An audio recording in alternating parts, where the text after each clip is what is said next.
We all have iPhones. Yeah, that's perfect. All right. So go ahead and show off your stuff. I think we do need to get all of these people to be a sponsor on here. Everybody just ham it up. Right. It tastes great. Oh my, this is delicious.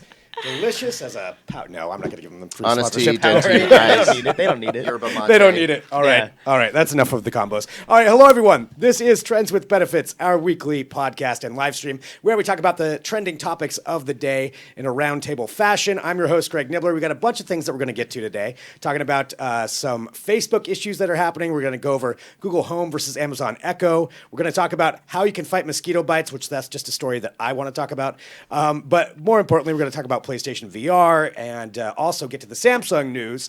But let's go ahead and talk to our roundtable here. As we go through the show, we want to make sure that we get your comments in as well. So go ahead and put those in there if you're watching on YouTube. And to my right, let's introduce ourselves. I am Rick Stella, staff writer here for Digital Trends. Excellent. Back off vacation. Yeah, I'm back in the office finally. Feels good to be back. And first time on the show. I know. I'm Naomi Vo, and I'm the affiliate marketing assistant here. Excellent. Is it really your first time? Yeah. Yeah. Oh. Do you like how I go up to my falsetto when I ask that question? Just trying to match. You're just trying to make it feel Bouncing off comfortable. with each other. Feeding into the vibe. Yeah. And on the end. Caleb Dennison, and I'd like to point out that my beard is finally competitive with Rick Stella's. It is. It's The looking beard is really coming good. pretty good. Full, yeah. How long did in that fact, take? I might need a trim. I don't know how long ago was it since we went to IFA. Month. About a month ago. About a month? Yeah, about a month. That's pretty good. That's pretty solid for a it's looking month. really great. I am kind of impressed with myself because 10 years ago, I couldn't even grow half of this. It was just like patches on my But that's not tech related. Let's move on. But Well- it's you're finally living out the hashtag beard grills. That beard grills, or Slack yeah. beard grills. Yeah. Yeah. Maybe we can find Fair some enough. tech solutions to your patchy beard. There is a site I think that has some beard grooming. I think it's called the Manual. Oh yeah. We might know something about that. Manual. I've heard of that site. Podcast for another time. I Yeah, bet. true that. All right, well, let's get to our topics today because we've got a bunch of things that we need to get to here. And starting off with Samsung. Samsung, as we all know, just to recap in case you don't know, especially if you own a Note 7, they will explode, apparently. So Samsung has officially recalled multiple times now and multiple organizations calling for them to recall the Note 7. Samsung wants you to send them back in, so much so that right now there's a whole guide on digitaltrends.com actually about this, but they will pay you essentially in credits to bring your Note 7 in. You can also call them and they will send you a kit that includes a fireproof box and gloves to pack your Note 7 in. It's I'm thinking amazing. of calling in just so I can get the fireproof box and Right. gloves because I could do some stuff with that. All right, It's make like a those note ones of where that. Security you agent. slide your hand into the box and you're moving the phone from one area to the other. The man who's getting ready to fly somewhere just said that. Yeah. So yeah, they really want you to send these in. They're giving a credit right now, I think, of $25 if you bring in, $100 if you get another Samsung device. But that's actually been kind of an issue. There's a bunch of surveys coming out right now where one survey says 40% of current users said they will not buy another Samsung phone because of what's going on with this Note 7, which that's pretty devastating. lot, yeah. That's a lot. I kind of think it'll change from that, but it's such a bad PR run. I mean, I think it's $2.8 billion lost right now in just production, let alone what the damage has done marketing-wise. And I'm curious what you guys think about this. Do you think they could ever come back with another Note phone? Or is this kind of the end of the run for this? Is Samsung phones going to have a huge hit from this? Well, I think they want to get away from the brand altogether. Yeah. I think they're contemplating getting away from the Note brand altogether because of this. And I think, it would probably be good for them to do that to start fresh. But I don't know. This is probably going to take years for them to build back up. I think brand loyalty for even any phone, Note or whatever Samsung there. So I don't know. Maybe they're just going to have to rely on TV money for the next few years. I think that people forget the power of forgetfulness. Really? Yeah. So you think it's not going to be as bad as... Look, I mean... Like in a year? They're definitely taking a hit. This is costing them billions of dollars, if I'm not mistaken. It's like $2.8 billion. Yeah, in the billion zone. So, which, is a substantial sum of money. But here's the thing. Samsung is huge. In a way you don't realize Samsung is huge. Like in South Korea, Samsung runs a lot of stuff. They run utilities. They're a bank. Samsung has its fingers in many, many pots. And when Samsung falters, the entire South Korean economy goes with it, up and down. ebbs and flows, and there's this is impacting them a little bit, definitely. But you have to understand just how big Samsung is, especially to South Korea. So I think they'll recover from this. They'll bounce back. People who say, what is a poll that said like 40% of people would not buy another Samsung phone. They're saying that now, yes, and I can understand that. But I think that ultimately this is going to blow over. Look at how much other crap blows over. I mean, we are very good at forgetting things when they don't touch us on a daily basis. And so I think, there's good times ahead for Samsung. They will bounce back. They make killer devices, and they've absolutely dominated the Android market up until this point. So I think they're going to do okay. Although I will say, Google's Pixel phone's coming out right at the same time that this is going on. Perfect timing for them. It's not a good combo for Samsung, and it's a very good combo for Google right now. Right. So I don't know. Naomi, what do you think from a marketing standpoint? I agree with Caleb, actually. Like, people forget these things happen eventually, and I feel like in general, when it comes to the whole like phone competitiveness of like Apple versus like Android, when you're an Android person and you're gonna be stuck with that, like just like how we got our iPhones out right now, like we are loyal Apple. I'm the only Android person here, aren't I? Yeah. Is that a Note 7? Get that away from me. Warning. So you think it'll work out? People will forget. Yeah. The power of forgetfulness in marketing. Well, weren't they just saying when the iPhone 7 came out that there were also polls too that people wouldn't buy it because it didn't have a headphone jack, and they sold out in like record time again and again and again.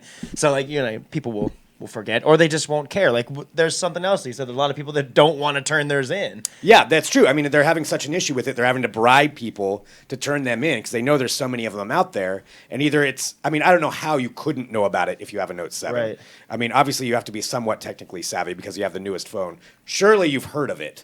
But if you're still refusing to turn it in, even though the thing legitimately could blow up, although Samsung has said they haven't been able to repeat it in their testing. Yeah, they can't figure out why. Right? Yeah, they don't know because they originally tried to blame the batteries, and that's why they sent out the replacements with different batteries, and then it was still happening. So they don't know why it was happening. So they're only offering $25 and I imagine a full refund on the phone, right? Yeah, you can exchange it in for a different phone, and I believe you get $25 for that. But if you exchange it for another Samsung device, you get a $100 credit. So they're paying more if you get another Samsung phone. Right. They will never call anything Note again. Although, curiously, it's Galaxy Note 7. We shorten it, we truncate it for our own purposes, but it's technically a Galaxy product. But there's not that association there, I don't think. Everybody calls it the Note 7, so I think Note is over. Yeah. It's tough for them because they don't have a phablet on the market anymore. Right. You know what I'm saying? Yeah. They're not, LG does, several people do. But didn't the Note revolutionize that a little bit too, and now they might be getting away from it? Yeah, I mean, I don't know. What was the first big Note? Well, obviously probably the Note 1, but was their, it like the their big deal step was forward? the S Pen. They really brought the S Pen out, and that's what pushed the whole phablet thing forward. Okay. But their competition has phablets, and I don't know that everybody's just going to trash the phablet idea entirely. Right. Well, we'll see what happens with it. It's noted here in the chat, I think, kind of going along with what you were saying.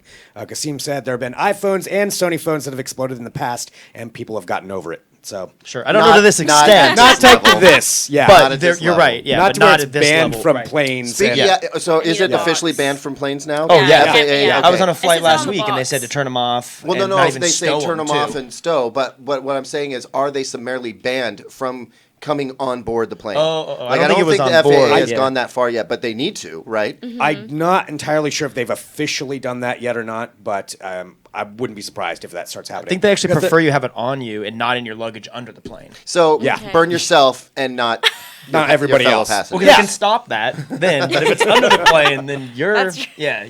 you're going down. I don't know if this is a joke or not, but somebody said, watching this on my Note 7, Samsung is going to have to come to my house and phically get this from me. Yeah, see, so why do you want to keep your phone? Is Yeah, it just I'm curious too if that's true. a novelty thing? Let No, us know, I get you it know? though. I mean, he that person feels like Samsung owes it to him to go out of their way to do this. But I think they kind of are doing that. If you can just send the email or make a phone call with what? Your Note 7? your landline, of Fair course. enough, dude. Yes, make them come to your home and Yeah. get that phone.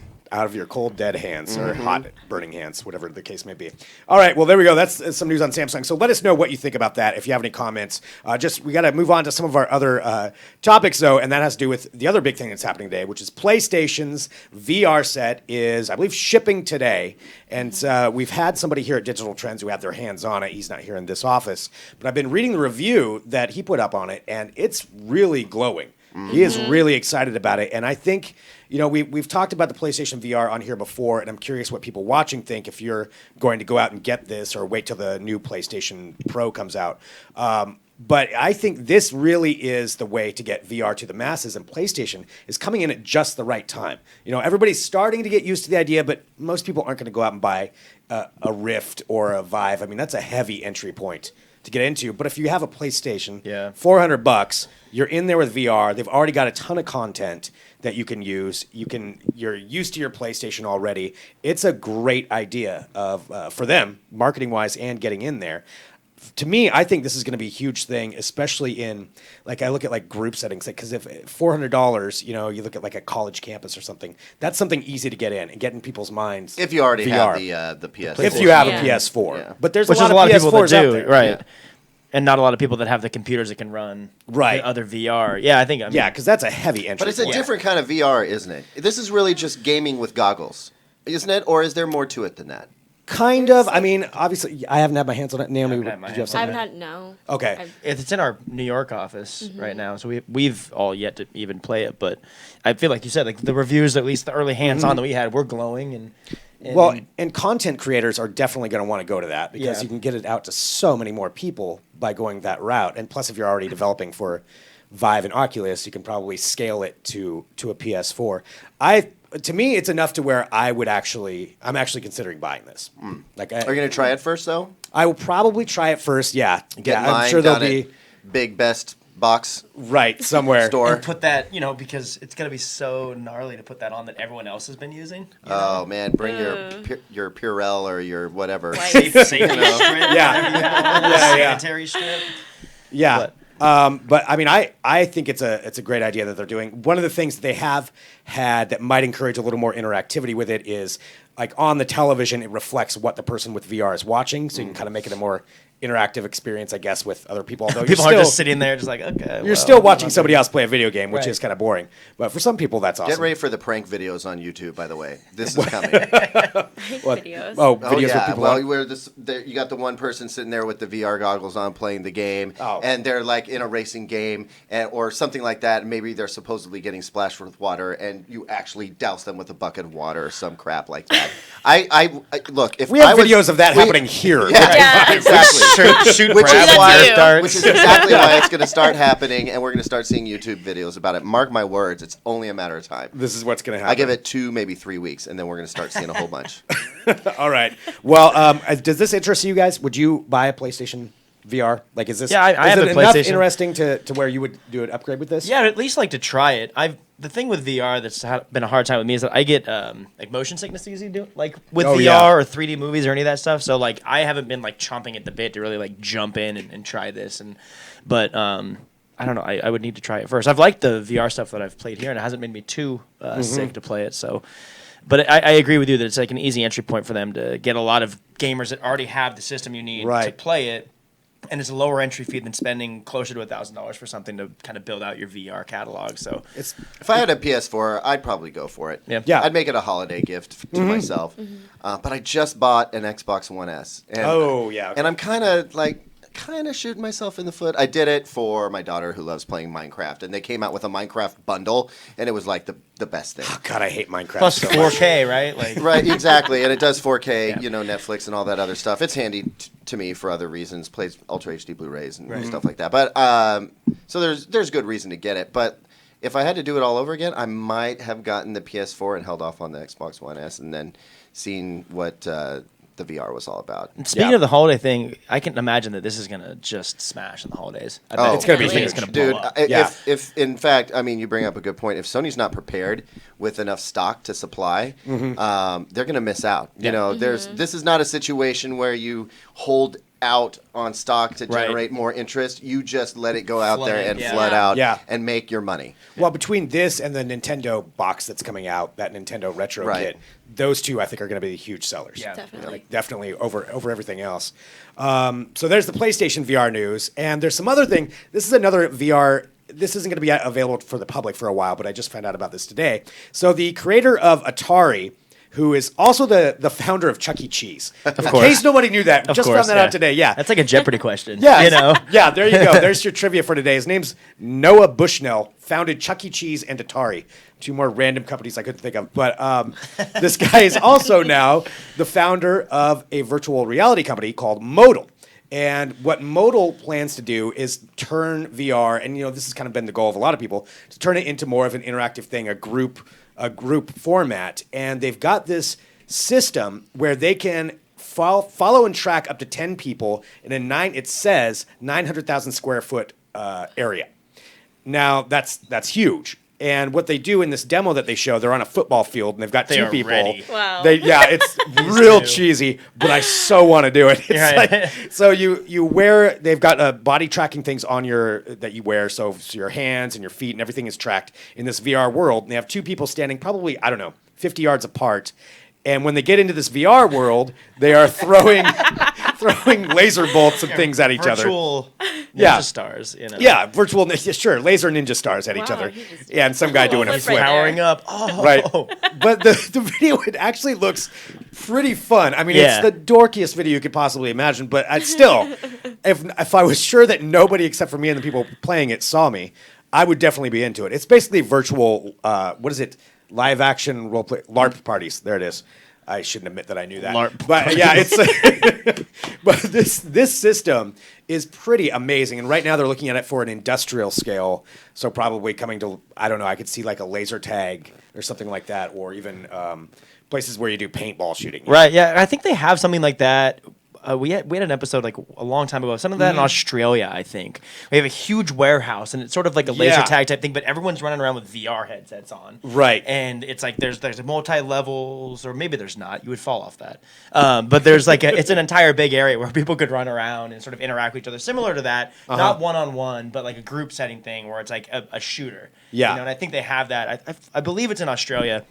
I can't think of the name of it, but I feel like that's like a huge area where they can move into for VR to like get a lot of people playing it together in big areas rather than just confined to like a tiny room, But I don't know. Caleb looks doubtful on this. Yeah, no, you know what? You're right to expect me to go, this is stupid, because I do that so often. But no, I don't think this is stupid. I think this is a more fun-looking application of VR than, like you said, being cooped up in a tiny room by yourself normally, not really interacting with other people. And yeah, I mean, so augmented reality doesn't just it sort of lays something over what you're normally seeing. Yeah. Virtual reality takes you to another place, and if you can be in another place in a big, large space like that and interact with other people in a virtual playground doing, shooting lasers at each other, whatever you want to do, I think that's pretty fun. I think it's a good evolution of VR. Right. Maybe better than the crap that we're playing around with right now. Okay. Well, because you feel even like claustrophobic, because if you can see where it's like, oh, you've reached your barrier, and you're like, I've barely moved. You're going to have proximity warning things, though, because when you're if you're in a large space like that, what that was like a soccer field or football field, you're going to need to know when you're about to go outside the boundaries, or the system's going to have to map your virtual play field to the exact dimensions of the area that you're in. There'd probably be modules too, and you would see a wall. It might not feel as claustrophobic as like something else because you would see like a really long wall, but you'd have so much more room to play in. Right. Well, I'm curious what people think too. As I said, go ahead and put your comments in there on YouTube if you're watching live right now, or if you're watching afterward, go ahead and drop them into the post. But yeah, that's something totally into this. I mean, I think I'm becoming one of the I'm sold on it. Yeah.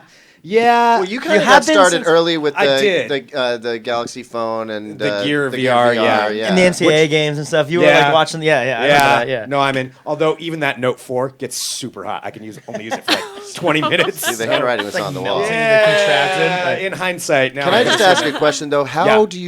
Which came first, the Chucky or the Atari?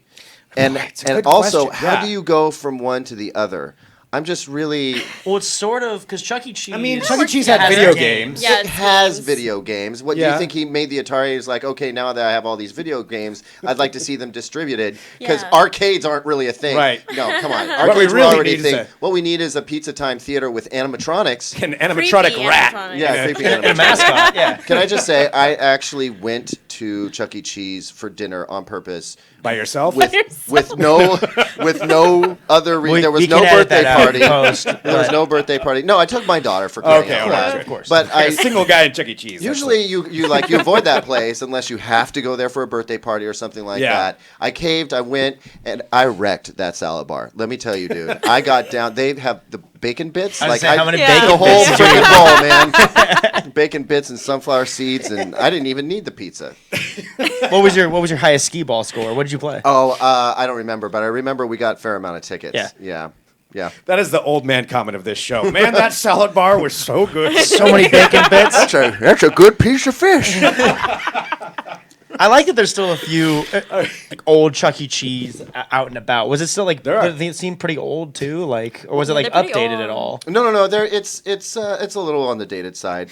There's one in well, it doesn't matter where they are. This is a national show worldwide. You know I saw where one in your Vegas Chuck E. a few Cheeses weeks are. ago. I saw one in Harlem. We've got last two in the week. area. Yeah, we have two in Portland. Yeah.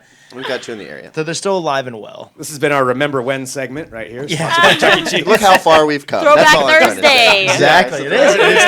Nailed it. Naomi Tyson Nailed Taylor. it. All right, well, let's get on to our other topics here that we've got. And go ahead and drop in your comments if you have something that you want to comment on or let us know what you want us to talk about. Go ahead and do that. But let's do this quick. Caleb, since you've been gone for a little bit, Google came out with their announcements of Google Home. We all know you are an Amazon Echo superfan. By how much you've talked about it before. Oh, it's stamped How on my do you- head, isn't it? It is. You are that guy. Just like Matt's the Mac guy.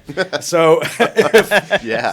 so with this though, with Google coming out and trying to compete, like they're also coming in at the right time with this market. Like PlayStation's coming in with VR, Google's coming in just at the right time to compete in this home tech market. And how do you feel about Google Home versus Amazon Echo? Man, I think Google made a smart move. Like, first Yeah. of all, others were too slow to come to the table to compete with Amazon. Like, it was already clear that Alexa was a big deal and was going to get utilized by many different facets of the tech industry in different ways. And nobody was stepping to the plate, least of all Apple. Right. So Google comes in with Google Home, and frankly, it's a much more capable device. Like, it's a speaker, it's a control portal. It's going to be able to offer all the things that Alexa offers, right? But it's not tied to the Amazon universe, and it's not nearly Yeah. restricted. So one of the demonstrations they did, if you missed the whole presentation, and good for you if you did, because what a All snare of it those was. are so boring. Oh, I hate watching them. I really do. But you know what? That's our job. We watch them, so you don't have to. Here was the best part of the demo. Was they asked it questions, and it would go to Wikipedia as a default for a quick answer. But if you asked a question that it didn't understand via, say, a Wikipedia entry, which is, by the way, what Alexa uses and all she can use right now, Google would poll its own search results and pick the best one and then read out like a truncated snippet of it. So as an Wow. example, they use like, how do I get red wine out of a carpet? You know, it told you, what the number one search result was, probably the most successful method, and it said do this, that, and this, and I mean you can imagine, you can ask it anything, and it can go and find it. It can make hotel reservations for you. It can make your restaurant reservations for you. It can start a movie on your Android powered TV or your Android streaming TV box, and ultimately, I think app developers are going to treat it just like they do Alexa, where your shades, your door locks, your smart coffee makers, anything that is capable of being connected to a network can be controlled. And so Google Home could be a major player in the smart home thing. Well, and like you said, if people already have Google with them anyway, if you're already in part of the Google universe, you use Google, like the Assistant, Google Assistant or whatever it is, that's all easily integratable with everything that's going on. Well, that the point is that is what Google Home is. It runs It on just that runs same that digital same thing. assistant, and they're really developing their artificial intelligence behind that to be something special. I mean, it's already really good, and they've said we are really pushing on this. We're going to make it better and better and better. So yeah, I think I mean, I have a little bit of speaker envy going on. Like I still love my Echo and my Dot speakers at home, and I like.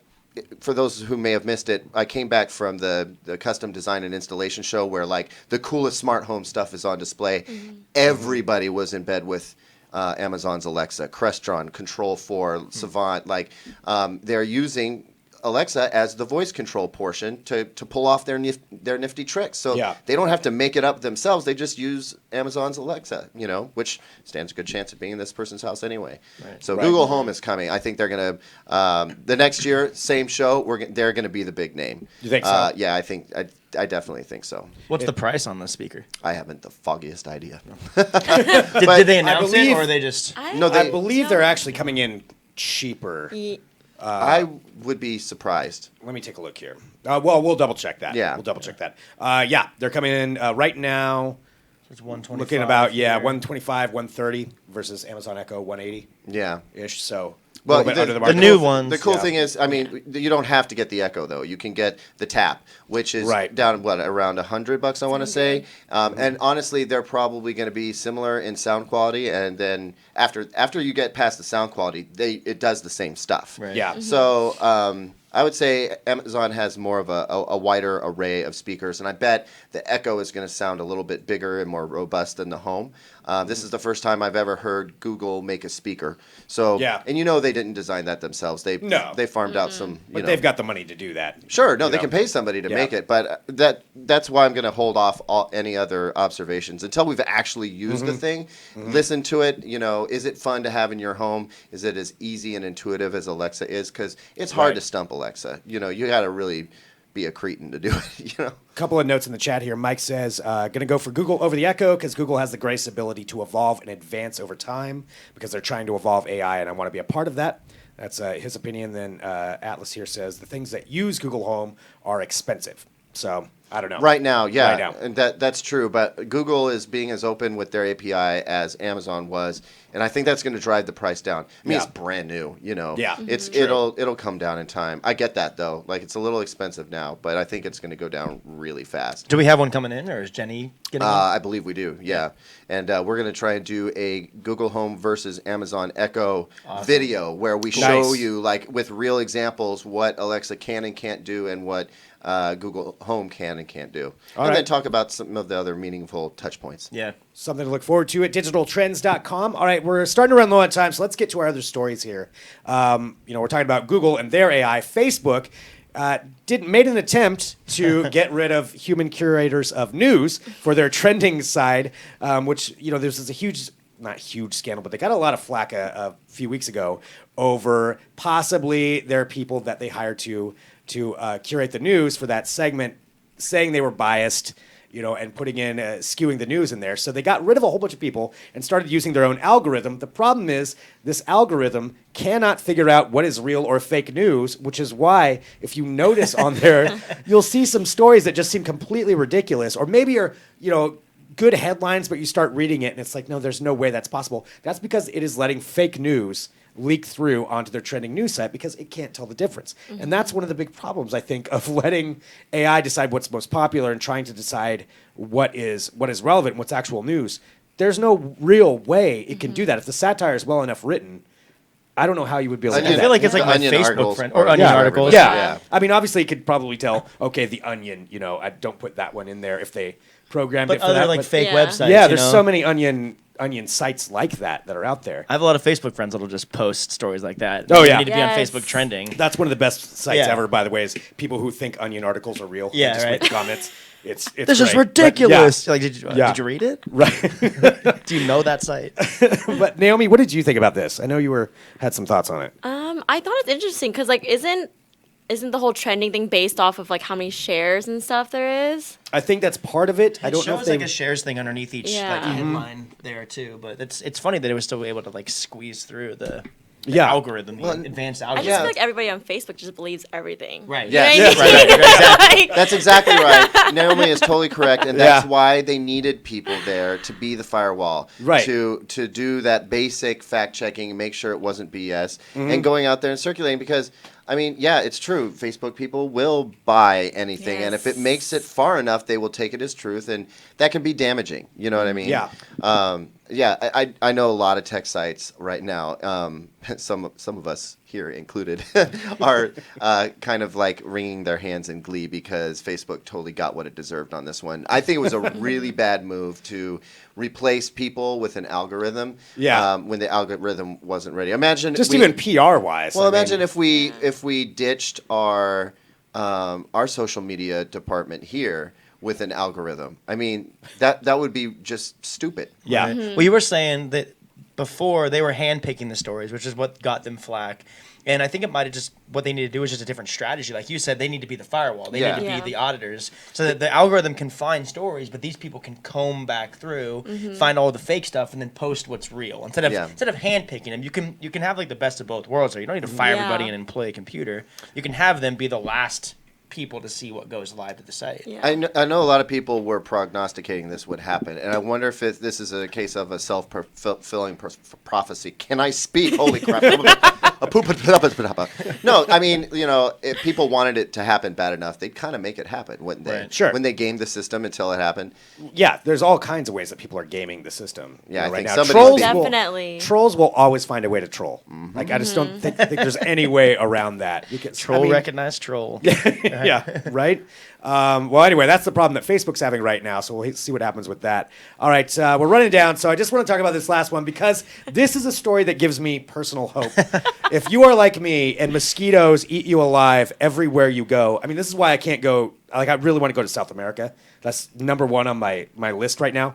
I'm terrified to go there, though, unless I had a full Bubble Boy suit. I say, have you seen Bubble Boy? Yeah, I know. That's what I'm meant to be. Like, ooh, Machu Picchu in a bubble suit. But there is now some hope on actual ways to stop mosquitoes from biting you. And it's coming from Johns Hopkins University. With the eyes, they look super creepy. Mosquitoes are always creepy. I hate the bastards. I'm one of the people, I still have my stockpile of 100% DEET that probably poisons me worse than a mosquito bite ever would, but I don't care. Now, they're working on a solution to where they're analyzing what mosquitoes are actually, the mosquito's sense of smell, essentially. Getting down to what they smell and why they like humans and seeing what we can do to change our appearance to them. So they're calling it changing human flavor, which is a disturbing way to put it. Wow. Changing our flavor. But Like this, we're a piece of meat. yeah, exactly.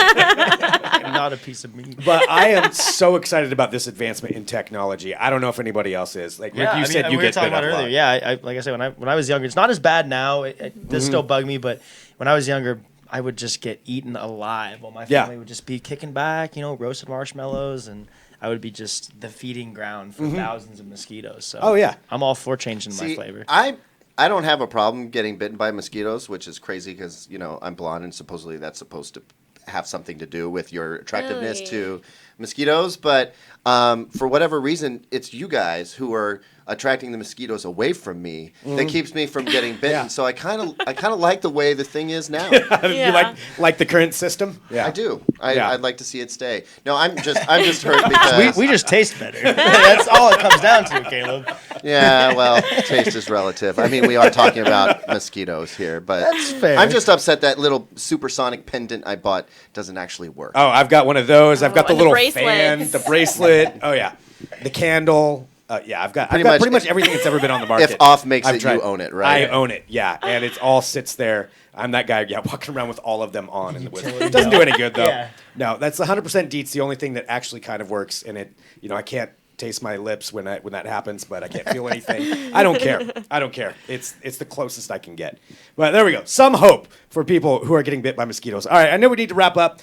Real quick though, I did want to say we do have an awesome giveaway going on right now. We've got a few giveaways that are always happening here at Digital Trends, and right now we're giving away an Acer's desktop Predator 17. Okay, Acer's Predator 17X laptop is what's being given away right now, and you can enter to win that by going to digitaltrends.com/giveaways. So I highly encourage you going there. You have, I think, until the 26th, or you got maybe a week or two to enter in, but make sure you get your entry in there, and you can get even more entries, I believe, by subscribing to the YouTube channel. There's different ways you can, so go there and check that out. Subscribe to our YouTube channel, and of course you can subscribe to the podcast on iTunes or Stitcher or anywhere you can get podcasts. Let us know what you think. Send us an email, podcast@digitaltrends.com. If you leave a comment on the post, we'll get to that and let you know the answers to your questions, or if you dispute something we said, let us know that too, and we'll get to those. That is a freaking awesome giveaway, man. Yeah. It's a great giveaway. Yeah, it's like a $2,700 laptop. And I mean, This thing it's is got badass. Predator in the name, so you know Right. it's badass. Yeah, it is badass. And it's a desktop thrashing. desktop Predator is what we call thrashing. it. Yeah, That's what we call it, that's what it is. And I felt this thing. It's like a beast. It's super. Yeah, it's strong. You could knock somebody out with it if you want to. Yeah, and still keep playing. So, so enter now to win that. And thanks so much, everybody. We'll be back next week with another episode.